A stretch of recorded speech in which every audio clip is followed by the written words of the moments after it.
Magandang gabi po. Ngayon po ika-24 ng Oktubre, 2020. Kumusta na po tayo muli? At kumusta na po ang ating paglilingkod sa Panginoon? Tayo na po ba ay nababurnout katulad ni Elias? Kung dalhin muli kayo sa buhay ni Elias kung papaano ang pagtugon ng Diyos sa time na siya ay may problema nga po na gusto niya magpakamatay. Mamatay pala, hindi magpakamatay, mamatay dahil lang natakot siya doon sa reyna na siya ay papatayin. At nang siya ay tumakas, nais na niyang mamatay.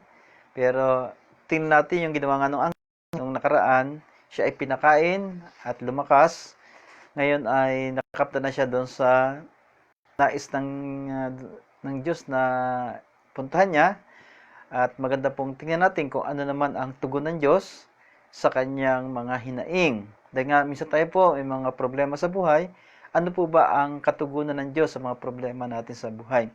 Tingnan natin yung unang hari, kabanatang 19, talatang 9 hanggang 18. Sabi po rito sa talatang 9, pumasok siya sa isang yungib at doon nagpalipas ng gabi.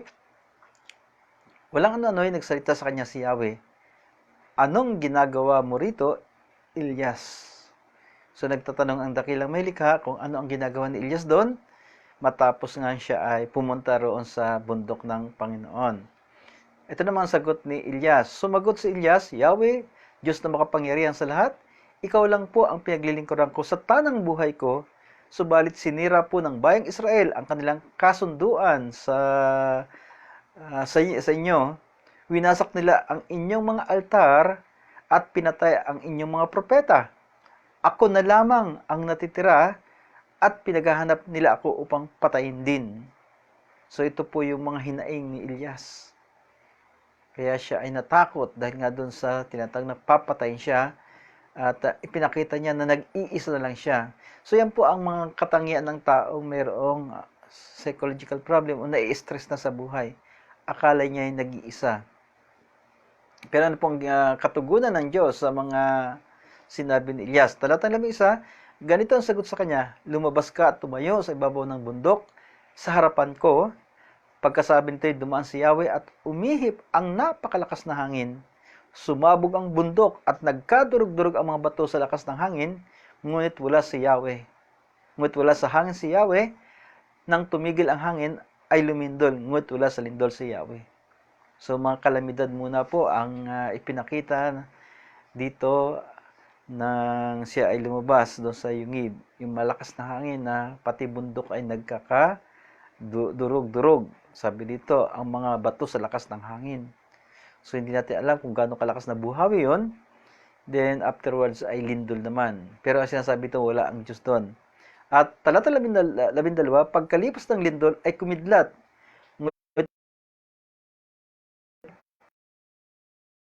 Narinig niya ang isang banayad na tinig.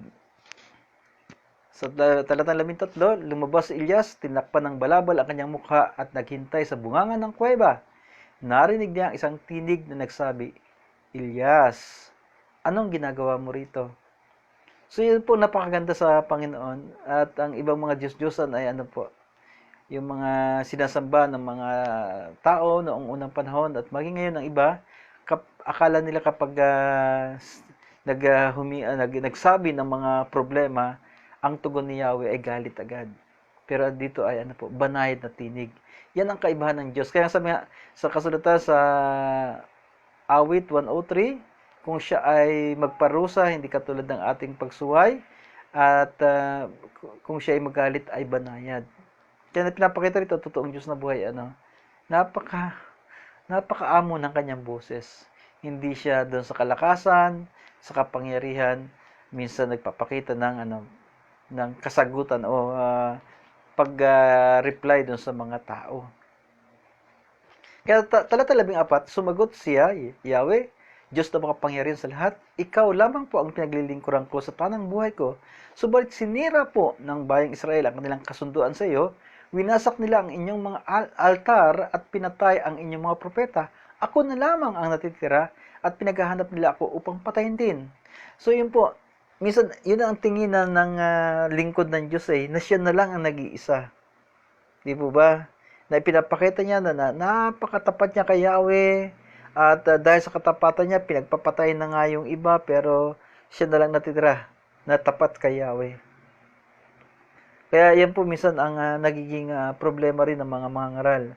Akala niya siya lang ang birit.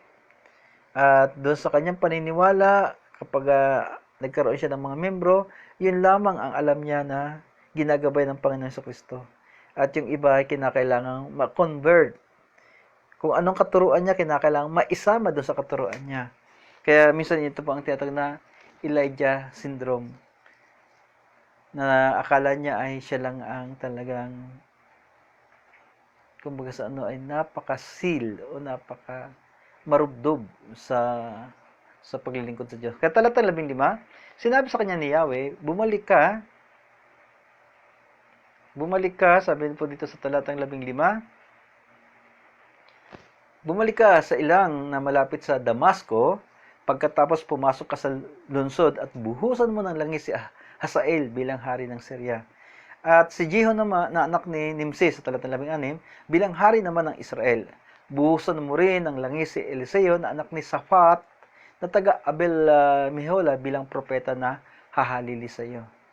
Dahil nga gusto na naman ni Elias na mamatay na, kaya may kahalili na dapat siya.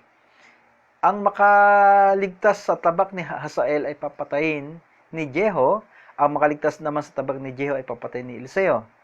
Ngunit ito ang katugunan ni Yahweh doon sa sinasabi ni Elias na nag-iisa siya. 7,000 sa Israel ang ililigtas ko, ang mga taong hindi lumuluhod kay Baal at hindi humahalik sa kanyang imahin. So, akala ni Elias ay siya na lang ang nag-iisa. Dahil nga si Jezebel ay pinagpapatay yung mga lingkod ng Diyos, yung mga propeta. Pero ang Diyos ay higit nakakaalam.